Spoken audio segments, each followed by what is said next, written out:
bersama saya, Ulfa Nurhaya, yang akan membahas sesuatu yang mungkin banyak dirasakan oleh banyak orang tentang mencintai dalam diam.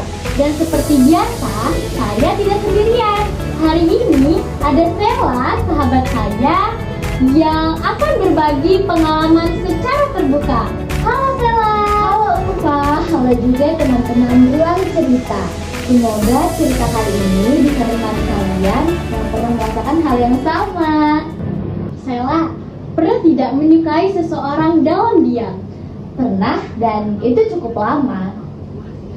Apakah sekarang masih menyukainya? Oh, tentu tidak. Namun selalu berdoa untuk setiap kebahagiaannya. Semoga senang selalu menyertainya.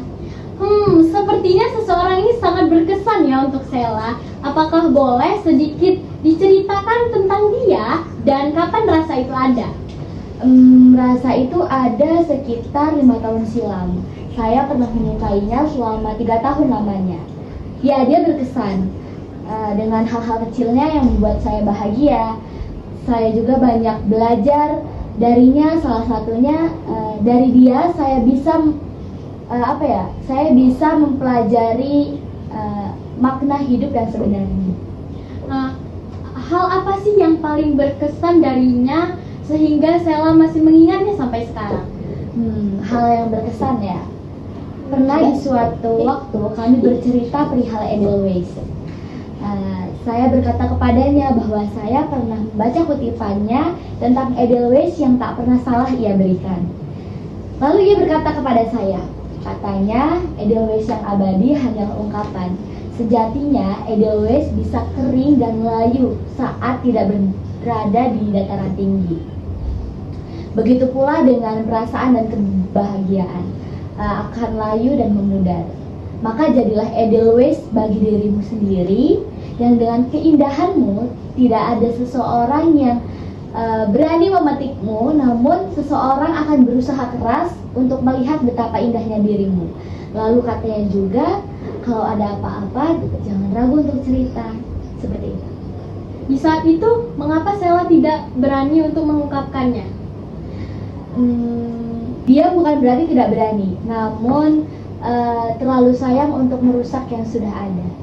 Saya bukan takut untuk ditolak, tapi saya takut jika saya mengungkapkan perasaan saya itu merusak hubungan yang sudah ada. Tapi perasaan yang tidak pernah diungkapkan tidak akan menjadi apa-apa. Benar, pernyataan itu benar. Itu sudah risiko saya karena tidak berani untuk mengungkapkan. Jadi untuk teman-teman yang sudah berani mengungkapkan perasaannya, kalian hebat karena telah berani. Apakah kamu menyesal akan hal itu? Untuk menyesal tidak. Seperti kata buku 372 MDPL, bahwasanya di bumi selalu ada orang yang bisa kita cintai namun tidak harus dimiliki. Wow, cukup dalam sekali ya pembahasan kita pada kali ini. Pesan yang bisa kita ambil, cinta yang tulus tidak harus dimiliki.